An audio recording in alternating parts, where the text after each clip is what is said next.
ఉన్నారండి అందరూ? మేమైతే చాలా బాగున్నాము. మీరు కూడా బాగుండాలని మనస్ఫూర్తిగా కోరుకుంటున్నాను. ఈ ఎర్లీ మార్నింగ్ వ్లాగ్ ఏంటా అని చూస్తున్నారా? మా ఫ్యామిలీ అందరం కలిసి మేము మేడారం అయితే వెళ్తున్నామండి. ఎర్లీ మార్నింగ్ 5:40 అయితే అవుతుంది. ముందుగా పెట్రోల్ బంక్లోకి వెళ్ళి ట్యాంక్ ఫుల్ చేయించుకున్నాము. తర్వాత ఊరికైతే బయలుదేరామండి. మధ్యలో మా ఆడపడుచు వాళ్ళని పిక్ చేసుకొని వెళ్తున్నాము. ఇదైతే మా ఊరండి. ఇక్కడ నుంచి మా బావగారి వాళ్ళు ఇంకా అత్తయ్య వాళ్ళని అయితే పిక్ చేసుకున్నాము. మా ఊరు వచ్చేసింది. మార్నింగ్ 6:30కి అయితే మా ఇంటి నుంచి అందరం బయలుదేరాము. దారిలో వెళ్ళేటప్పుడు ఒక హోటల్ దగ్గర ఆగాము టిఫిన్ కోసం. అక్కడ అందరం టిఫిన్ చేసిన తర్వాత కాసేపు రిలాక్స్ అయ్యాము. నిజంగా ఇక్కడ మేము ఆగిన హోటల్లోనైతే టిఫిన్ చాలా బాగుంది. మేమైతే బాగా సాటిస్ఫై అయ్యాము. ఇంకా ఫైనల్గా బ్రేక్ తర్వాత మేమైతే జర్నీ మళ్ళీ స్టార్ట్ చేసాము. మా మంకీస్ చూసారా, పొద్దున్నే ఐస్ క్రీమ్ తింటున్నారు. సరదాగా వారితో ఒక క్లిప్ అయితే తీసుకున్నాను. వెళ్ళే దారిలో నేనైతే కొన్ని వీడియోలు తీశాను, మీరు చూస్తారని. చాలా బాగుందండి వ్యూ. అదంతా ట్రైబల్ ఏరియా కదా, చాలా వెనకబడిపోయింది. చిన్న చిన్న ఇల్లులండి అవి. నాకైతే భలే నచ్చాయి. బుడ్డిగా ఉన్న ఇల్లులు. లొకేషన్ కూడా చాలా బాగుంది. అందుకోసం కొన్ని వీడియోస్ అయితే తీసుకున్నాను.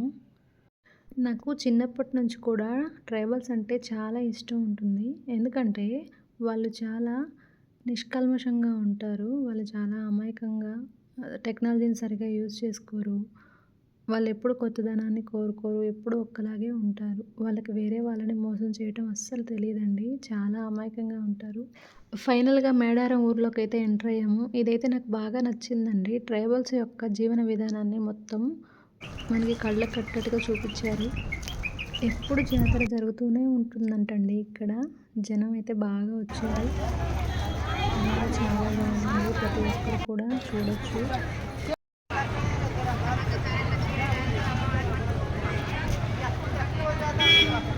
ప్రతి ఒక్కరు కూడా చూడాల్సిన జాతర అండి ఇది. అమ్మవారికి బంగారం సమర్పిస్తారు కదా, మేమందరం కూడా బంగారం తీసుకొని అమ్మవారికి సమర్పించడానికి అయితే వెళ్ళాము.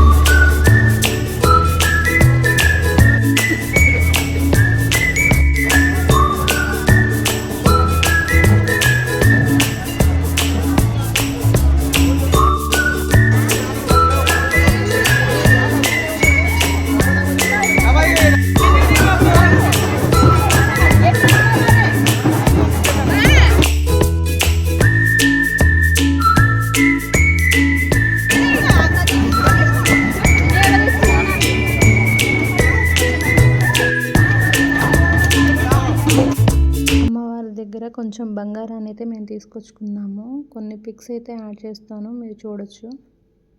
సమ్మక్క సారక్క అమ్మవార్ల దర్శనం తర్వాత మేమందరం కలిసి ఫారెస్ట్లోకి అయితే వెళ్ళాము. ఇది చిలకనాది గుట్ట అంటారు కదా, అదే గుట్ట అండి కనపడేది. మేము అక్కడికి వెళ్ళిన తర్వాత అందరం కలిసి వంటలు అయితే చేసుకున్నాము. మా ఆడపడుచు, నేను, మా అత్తగారు, మా అక్క, మేమందరం వంటలు అయితే వండుకున్నాము. Chicken biryani and chicken fry, mutton curry చేసుకున్నాము. ఫారెస్ట్లో ఇలా వంట చేసుకొని ఎంజాయ్ చేస్తుంటే ఆ ఫీలింగే వేరుంటుంది కదా. భోజనం అయిపోయిన తర్వాత మేము రిటర్న్ బయలుదేరామండి. వచ్చే దారిలో కొరవీరన స్వామి ఆలయానికి అయితే వెళ్ళాము. జనం చాలా తక్కువ మంది ఉన్నారు. అందువల్ల మాకు దర్శనం అయితే చాలా బాగా జరిగింది. ఇది నైట్ 7:30 అరౌండ్ అలా అయిందండి. దాని తర్వాత పక్కనే ఉన్న భద్రకాళి అమ్మవారిని దర్శించుకున్నాము. కొన్ని టిప్స్ అయితే యాడ్ చేస్తాను. దర్శనం అయిపోయిన తర్వాత మేము రిటర్న్ అయితే బయలుదేరాము.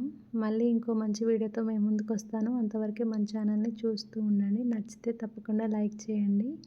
కొత్త వారైతే సబ్స్క్రైబ్ చేయడం మర్చిపోవద్దండి. Okay, bye bye, take care.